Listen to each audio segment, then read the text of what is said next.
In the midst of uncertainty, our faith can struggle. Our walk becomes labored, our heart heavy. There's something about the unknown which seems to weaken us.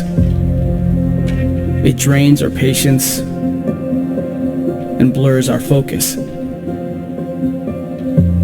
Yet, in the middle of everything, stands a faithful God. A God who's not swayed by the struggle, who isn't moved by the winds of chaos. A God who remains faithful even when our faith is fragile.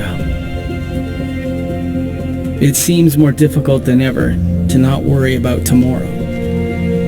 Yet that's exactly what God has asked us to do. For when we cast our burdens on Him, the troubles of the moment begin to fade. When we trust the plans He has for us, our fear begins to subside. When we fix our eyes on Jesus, the author and perfecter of our faith, our focus becomes consumed by clarity. Yes, we are in the midst of uncertainty, but we can be certain of one thing: God is faithful.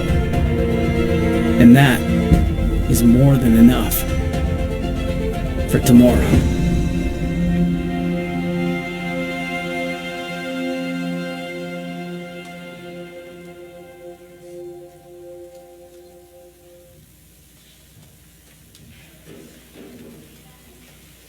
Morning, everyone.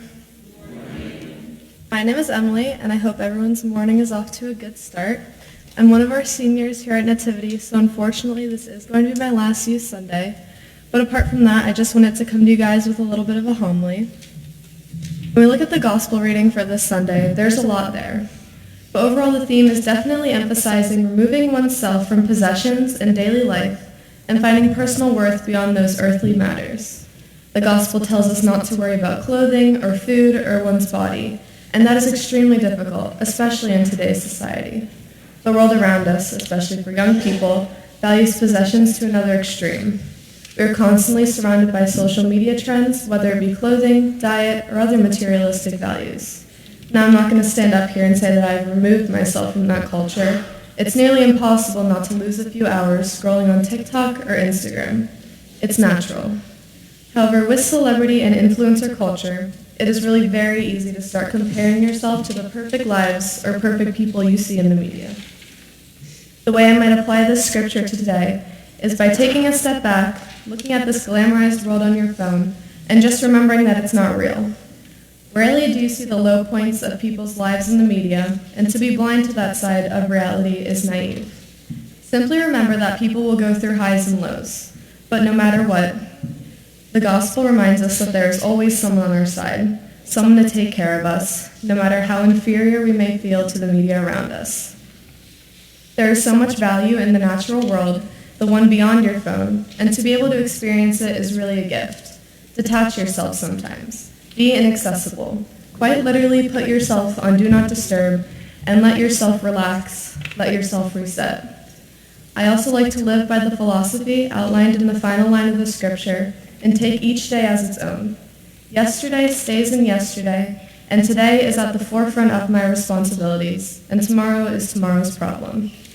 To detach yesterday's troubles from today and save the worries of tomorrow for tomorrow is extremely refreshing. It's very hard to get in the habit of taking each day one at a time, but when you do, you can learn to live in a carefree, peaceful manner. One last piece the gospel reiterates through analogies is to remember your worth. We are human, and although we are described as worth more than the birds in the air, it is impossible for us to live without making mistakes. Find worth through your failures, and even more prominently, find worth through your growth after those failures. And remember it, for you are worth more than your possessions, more than a trend, and you deserve to live in the comfort that a higher power is looking out.